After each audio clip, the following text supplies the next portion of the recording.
While the world is on the brink of a terrible war of incalculable consequences due to the appalling bombardment and attacks on Kibbutz by the terrorist groups Hamas, which have not only caused many deaths, more than 1,000 among the civilian population, but have had a sense of unimaginable cruelty, especially those suffered by the children in this Kimbunson.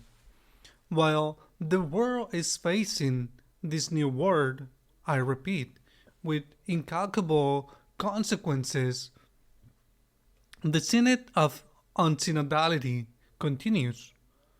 The so-called minor circles, small dialect groups,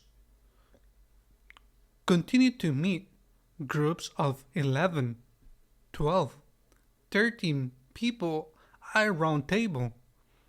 They continue to meet in the Great Paul VI Hall, the Great Nervous Hall, without a round table, now stripped of these chairs for audiences, and they are carrying out an exercise or of listening, of dialogue, which people like Cardinal Mueller or the president of the Folklore, Margaret Karam, have declared as very positive. They have precised what is being done in these small groups from the perspective of dialogue. The president of the Folklore, I repeat, Margaret Karam said in a statement, Synodality, said this extraordinary woman who is living these days with the special suffering because she is Palestinian and Catholic, said synodality must become a way of life of the church, listening to the other with respect beyond different opinions.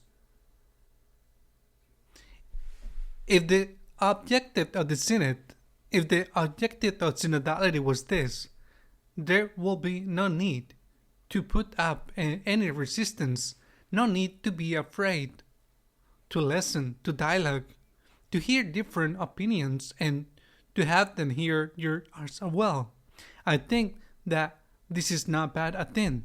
The problem is when behind this there are other intentions and other things are so when, for example, what they are trying to do is to empty the moral law of the church of its content or make it inapplicable.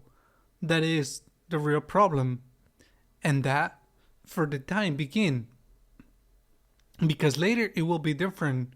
For the time being, they are trying to do it not by denying the existence of the law, but by saying that the moral law that it is maintained. In that specific case, that moral law cannot be applied and therefore it is not a sin. It is trying to carry out what was already a fashionable theological theory in the last century, the theory of situational ethics.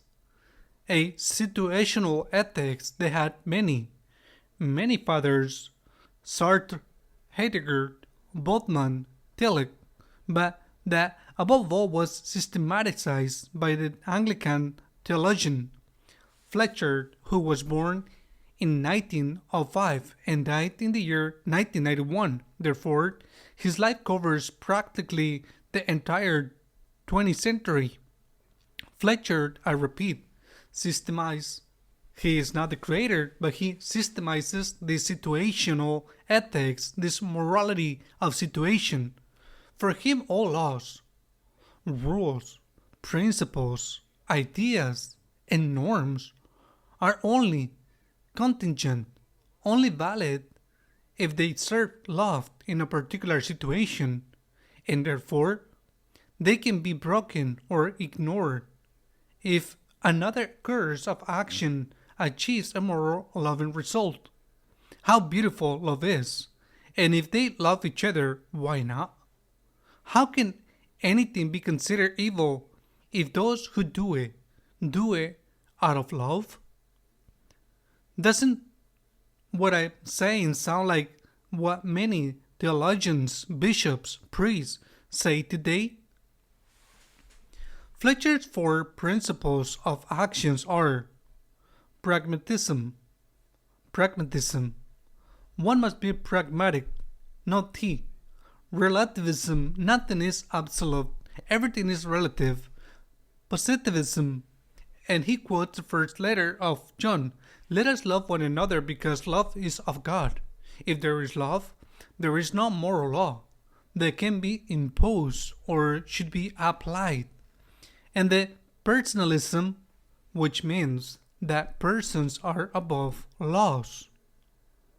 Fletcher also elaborates a series of prepositions to be applied in everyday life, which are, when systematized, very revealing of what lies behind the situation ethics. For example, the fifth of his prepositions clearly states, quite openly, that the end justifies the means.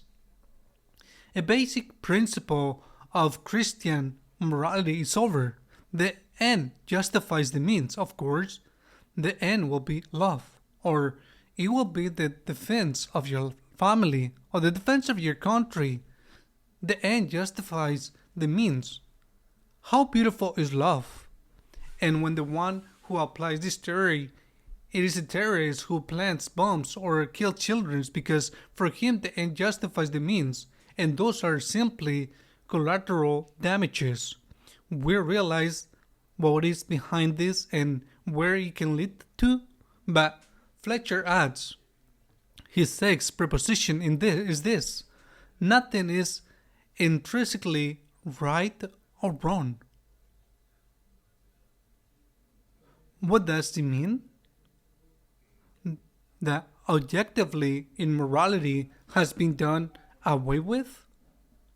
If nothing is intrinsically right or wrong, that means you can do whatever you want depending on your situation, depending on their circumstances. The church quickly realizes the danger of this situation ethics. How beautiful love is. She recognized it and condemned it. It was Pius XII in 1952, and the view of the situation one suspects that the excuse the Pius XII cannot be declared blessed and insane because of his omission, his silence before the concentration camps. It is nothing more than an excuse because what is really there is his confrontation with situational ethics. For this situational ethics mark in an essential way all the post-conciliar theology that was made in function of the vaporous things called the spirit of the council. In the spirit of the council, the application of the church, the radical application and knowing continually, the application in rupture and knowing continually of the concilium. In the application, the value of conscience was debated. Conscience, it was said, the great moral theologians of the time concluded, conscience is the ultimate norm of morality. And the objective norms based on the moral law, the natural moral law and the revealed moral law, those objective norms are only a referent, an ideal, a goal.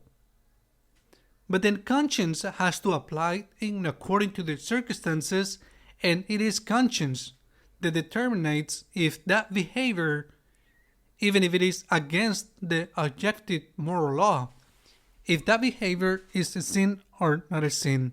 Conscience as the ultimate norm, also called the proximate norm because it is closest to the individual. Some objected and said, okay, yes, conscience, but the right form conscience. And intentionally introduce another element of subjectively, of relativism, because what was rightly formed mean? He who thinks that he can kill an innocent person or a cause of considered superior thinks that his conscience is very rightly formed.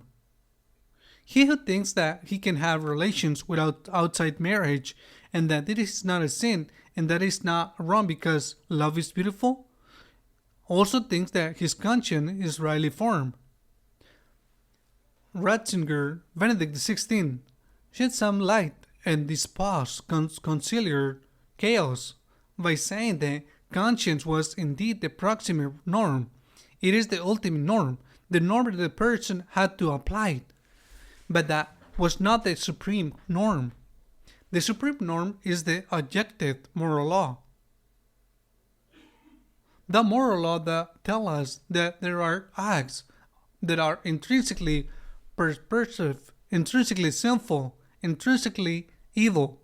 That is the supreme norm. The conscience is going to apply the supreme norm to your particular case. For example, discerning if the criteria are met for an evil act, which will never cease to be evil, to be sinful in that circumstances. First of those criteria, do you have freedom? It is a classic criterion of all life, that there is something objectively evil. Of the conscience must always listen to the supreme norm, that is the objective moral norm. Second criterion, that the person knows it and that it is aware that it is bad. And the third criteria is that the person has freedom. You are forced to sign a document, and in heritage or in a transfer, a commercial contract with a gun to your head, you or one of your loved ones, and it can be proved. And that document is then annulled. It has been signed without freedom. That is the value of conscience, and that is when you have to apply it. But from there to say that the conscience has total freedom to decide what is good and what is bad, and that it therefore can do what it wants if it seems to it that it is not bad, if it seems to it that it is, in the circumstances that is not sin, there is enormous distance, there is a great difference.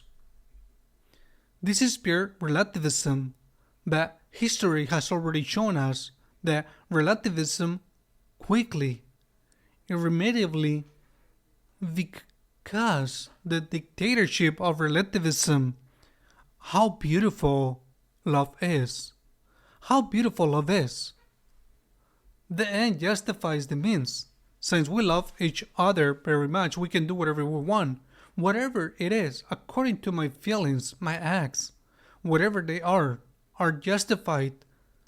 I have a good attitude to reach the maximum end, the supreme end. But meanwhile, since I have that attitude, I can do whatever acts with a clear conscience. How beautiful love is. And what will happen to those who say, this is not right? This is not right. Your conscience cannot tell you that this is right because objectively it is not right and does not meet the three requirements so that what is wrong as sin for you now. For example, I repeat, that lack of freedom.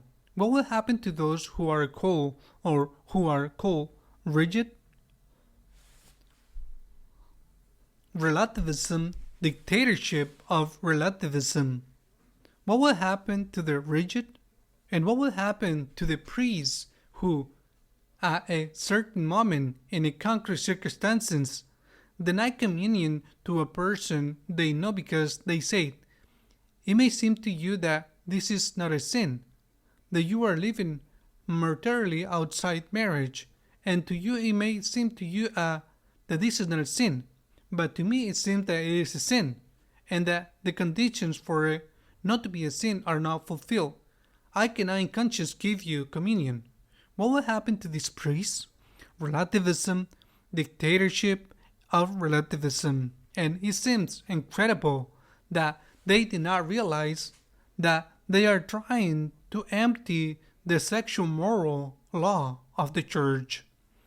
It is the vital horse, not only the issue of homosexuality, although that is the one they consider priority, to empty the sexual moral law based on situational ethics. For the moment, I did not argue that this is wrong, but if I say that in these circumstances and one decides to himself this is wrong for that person, okay. And does not that open the door to other things? If the person who lives together maritally outside of marriage, homosexual or heterosexual, if the one who does not considers that it is not a sin for him, can one do the same based on the same arguments? Cannot the drug trafficker, the pedophile, the rapist do the same? Cannot he do the same and say, I have to support my family. What do you want me to tell you?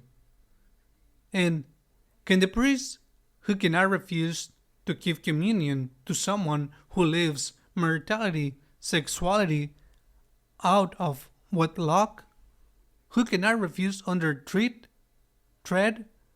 can the priest refuse to give communion to the mafioso? Can he refuse to give communion to the terrorist? If that person considers that, for him, love for his people legitimizes bombing, if he considers that for him, love for his family allows him to extort, even to kill, can the priest refuse to give communion? Do you realize what is going to happen? Are you aware that the theological, doctrinal, and moral structure is a masterpiece revealed by God? But that if one part of this structure is removed, the whole structure will collapse. If situational ethics is now being used to justify certain behaviors up to now considered immoral, are they going to be able to prevent other behaviors from being justified? And will the priests be able to oppose them? Let us pray for peace. Let us pray that there will be no more war in the Holy Land, that the war in Ukraine will end. But let us not forget that in the church we are subjected to a civil war, which has, like wars with bombs, also victims and also incalculable consequences. Until next week, God willing.